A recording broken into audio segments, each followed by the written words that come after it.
Welcome to WStv, dear friends. Emboldened by the cold silence and complacence of capitalist states, Netanyahu has finally called for total destruction of Gaza. This implies not only more violence, but complete extermination of the Palestinian race.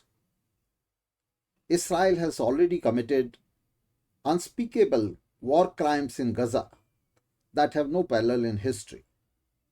This includes calculated attacks on hospitals, schools, kindergartens, refugee camps, and civilian shelters, and also firing upon hordes of starving aid seekers. Destruction of all food, water, and energy sources is employed as a tool in this war of destruction. After Israel converted aid sites in Gaza into killing fields, now US is taking over this dirty work from the hands of Israel. Israel could do this with active backing and all-out support of the US only. First under Democrat Biden and then under Republican Trump. More than 1 lakh Gaza civilians have been killed in actions of IDF, most of whom are innocent women and children. Military campaign of Israeli Defense Force in Gaza is supplemented by settler gang attacks who continue to loot, rape, and arson the civilian settlements in Gaza. This is done with full support by IDF. These war crimes obviously have no real justification. The proclaimed war upon Hamas has no connection with the ongoing genocide of civilians in Gaza. It needs to be also underscored that Hamas, a reactionary fundamentalist military organization, is only the creation of US and Israel. It is US and Israel who have promoted Hamas against PLO led by Yasser Arafat. General Assembly of United Nations has passed resolutions against Israel, demanding end to genocide, but for nothing till date. International Criminal Court and International Court of Justice have passed orders against this genocide.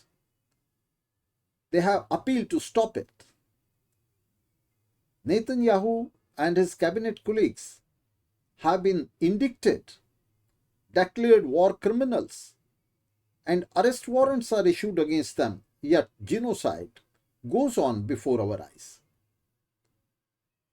Mass anger against this barbaric military campaign of Israel is spiraling worldwide.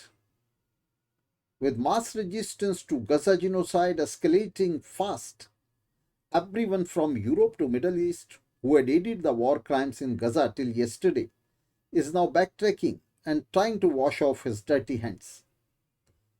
In face of the stiff resistance from their workers and youth, EU member countries like Britain and France are now pledging to recognize Palestine as separate state. But what good this recognition is to bring to Palestine anyway?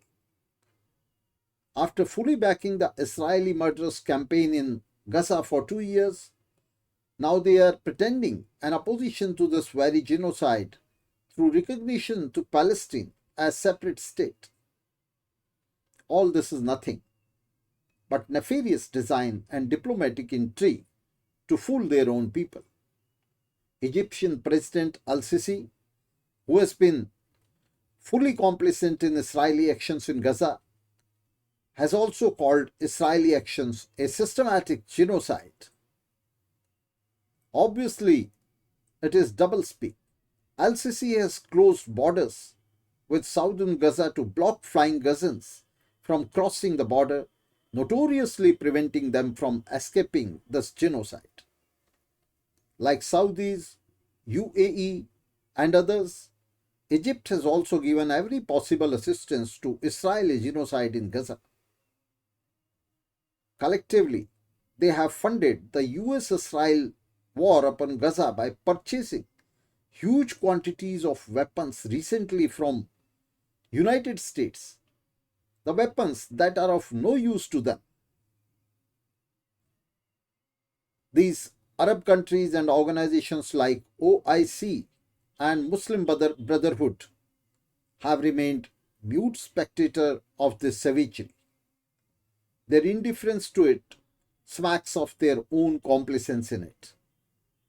It would be worthless, totally useless, to pin any hope in these capitalist states that they would take an initiative to stop the predatory military offensive being mounted by Israel in Gaza with active backing by the US. Only a mobilization of working class and youth internationally against this barbarism may stop this war. This mobilization would necessarily imply mounting an offensive against the US-led imperialism of which Israel is a serving outpost in the Middle East. Thank you very much, dear friends, for being there with us. We will continue to meet and fight.